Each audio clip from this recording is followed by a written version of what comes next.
Hello traders, selamat datang di Traders TV. Kalau saya lihat IHSG ini mulai mencapai titik all time high yang terbarunya. Itu congrats buat kalian yang sudah menikmati kenaikan daripada IHSG selama 1 sampai dengan 2 minggu ke belakang ini. Tapi kalau kita lihat dan juga kita menimbulkan satu pertanyaan, kira-kira pertanyaan yang paling penting adalah ketika IHSG all time high, saham-saham yang kalian hold, saham-saham yang kalian telah tradingkan ini telah menghasilkan profit atau tidak nih.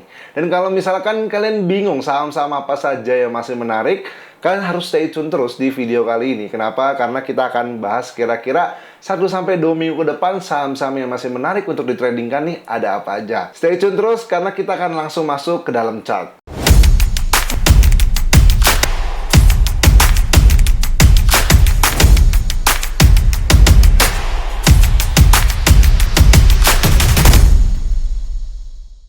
Nah traders, di depan kalian nih sudah ada chart dari pergerakan saham Pewon. Kalau kita lihat di sini, pergerakan saham Pewon sebelumnya telah bergerak di dalam bullish trend dan kemudian membentuk yang namanya satu secondary reaction.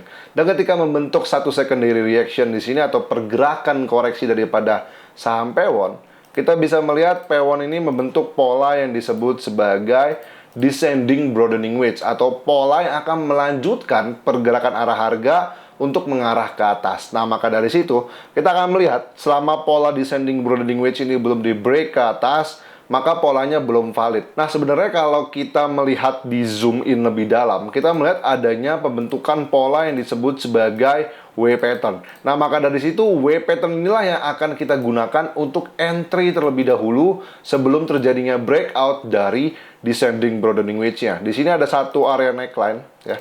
Neckline-nya itu kurang lebih di area 498. Di situ adalah menjadi momentum untuk para trader maupun investor melakukan buy on breakout. Dari sisi volume masih aman, di mana volumenya ini juga sudah mulai mengarah ke atas, jadi volume ini sudah mulai naik.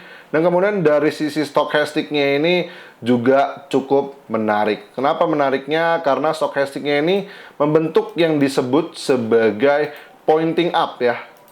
Jadi pointing up itu biasanya adalah momentum daripada stokastik ketika stokastiknya ini menunjukkan bahwa sebenarnya harga ini masih kuat untuk mengarah ke atas. That's why Pewon ini masih memiliki peluang untuk mencapai upside targetnya. Kita bisa melihat di sini area 550 akan menjadi area target price daripada saham Pewon yang cukup signifikan. Dan kemudian untuk area support terdekatnya adalah 472. Dan disitulah area support kritikal, dimana ketika 472 di break ke bawah, maka semua trading plan ini akan gagal. Nah, tapi ingat nih teman-teman, tadi saya sudah menyampaikan outlook dari saham Pewon. Tentunya disclaimer on terlebih dahulu, di mana semua keputusan akan mengacu dan juga akan menjadi keputusan si trader maupun investor itu sendiri untuk membeli saham Pewon ataupun tidak membeli saham Pewon. Dan kemudian kita lanjut ke saham berikutnya. Di sini kita melihat ada LSIP.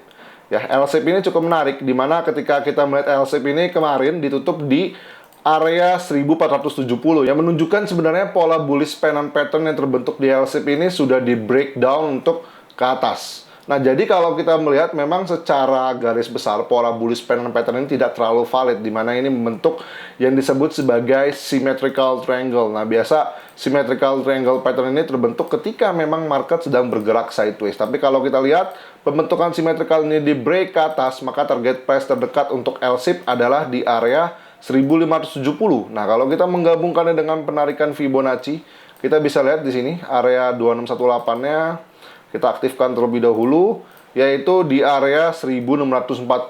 Jadi target price pertama untuk LSIP adalah di 1570 dan juga target price kedua untuk LSIP berada di area 1645. Dan support terdekat untuk LSIP kita bisa melihat area 1385 akan menjadi support yang cukup kritikal untuk LSIP. Dan disitulah kalian akan memanfaatkan trading plan yang sudah saya sebutkan tadi untuk LSIP ini untuk melakukan entry dan juga trading di dalam saham LSIP. Tapi tentunya disclaimer on terlebih dahulu.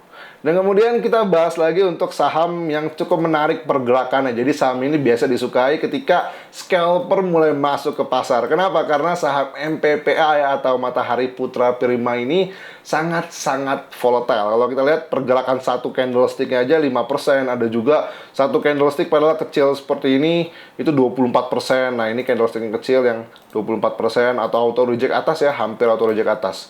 Tapi yang menarik di sini adalah MPPA sudah membentuk yang namanya coding transition. Jadi coding transition ini akan menandakan sebenarnya tren bearish yang terjadi pada MPPA ini sudah mulai berakhir. Dimana kalau kita lihat terjadinya pembentukan higher trough dan juga pembentukan higher peak. Di sini kita bisa menandakan trough dan kemudian di sini adalah higher trough, ya. Di sini adalah higher peak dan kemudian yang sebelumnya adalah peak. Nah, maka dari situ coding transition menjadi bullish sudah mulai terlihat dari MPPA. Lalu bagaimana strateginya? Strateginya adalah simple, di mana kalian bisa memanfaatkan area base di sini, di mana kemarin juga volumenya cukup besar ya. Area base di sini dengan resisten 420, ketika ditembus, kita akan melakukan strategi buy on breakout. Lalu untuk area supportnya ada di 364, serta untuk target price kita bisa menggunakan area Fibonacci, yaitu di 504 untuk sebagai target price pertamanya. Dan kemudian kalau kita melihat untuk target price kedua, kita bisa lihat di sini ada satu area gap yang cukup signifikan, di mana gap ini harusnya ketika MPPA mampu untuk bergerak di dalam coding transition ini dan bergerak menembus area resisten 450, maka dari kesimpulan tersebut, area 738 sampai dengan 740 sangat mungkin dicapai untuk MPPA selama coding daripada bullish trend ini tidak di breakdown ke bawah lagi. Lalu invalidation-nya apa? Invalidation itu kita akan gunakan sebagai coding transition ini ketika gagal. Coding transition ini akan gagal ketika MPPA ini mulai breakdown ya, atau break ke bawah dari area support yang cukup kritikal, yaitu di 300. Maka kesimpulannya untuk MPPA ini masih sangat menarik untuk kita tradingkan dalam jangka waktu 1 sampai dengan 2 minggu ke depan. Kenapa? Karena volume dan juga price action daripada pergerakan saham MPPA ini masih sangat menarik. Lalu kita akan lanjut terlebih dahulu untuk saham selanjutnya adalah BBCA. Nah, kalau kita lihat untuk BBCA di sini, BBCA sebenarnya sedang bergerak sideways ya. Jadi ini range sideways-nya dengan resisten di 8.325 dan support di 7.600. Kalau kita lihat stokastiknya sudah mulai crossing up ya, atau sudah mulai melakukan yang namanya bullish crossover. Dan kemudian untuk area supportnya ini pun sudah mulai membentuk yang namanya rejection. Nah, kalau kalian belum mengerti yang namanya rejection, kalian bisa tonton video di sini. Kenapa? Karena saya menjelaskan di video tersebut bagaimana cara menggunakan price action sederhana di dalam trading. Nah, kesimpulannya untuk BBCA ini sudah membentuk yang namanya rejection di area dynamic support. Maka selanjutnya BBCA ini berpeluang ya, atau berpotensi untuk mengarah ke atas, di mana 8.300 akan menjadi target price utamanya. Dan kemudian kalau kita melihat 8.300 tadi akan menjadi target price utama, dan juga target price kedua adalah di area 8.675 dengan area support yang cukup kritikal yaitu di 7.600 dan juga 7.550. Itu syarat ketika Bank BCA ini masih mampu untuk bergerak mengarah ke atas. Ketika di breakdown supportnya atau di break ke bawah supportnya, maka kita tidak bisa mengharapkan BBCA. Selanjutnya strateginya adalah kita akan melakukan buy on weakness di area 7.300. Itu kesimpulan untuk BBCA. Jadi BBCA ini masih sangat menarik. Jadi untuk entry point ini tentunya kita akan break dari 7.875 dan kemudian kita akan giring target profit dan juga supportnya. Dan kemudian kita lanjut ke saham berikutnya, yaitu adalah PTRO. Nah, kalau kita lihat di sini, sebenarnya saham PTRO ini pergerakannya cukup volatile, tapi kalau saya melihat ini cukup menarik. Kenapa? Karena ini membentuk rejection di area supportnya dan kemudian dia break ke atas, ya, break area base ini ke atas dengan volume yang cukup besar. Dan juga kondisi stokastiknya juga sebenarnya ini masih cukup baik, di mana kita bisa memanfaatkan strategi buy on breakout, yaitu di area 2.980. Itu akan menjadi area entry point yang cukup menarik untuk PTRO, dan untuk target price-nya tentunya di 3.180 dan target price kedua di 3.550.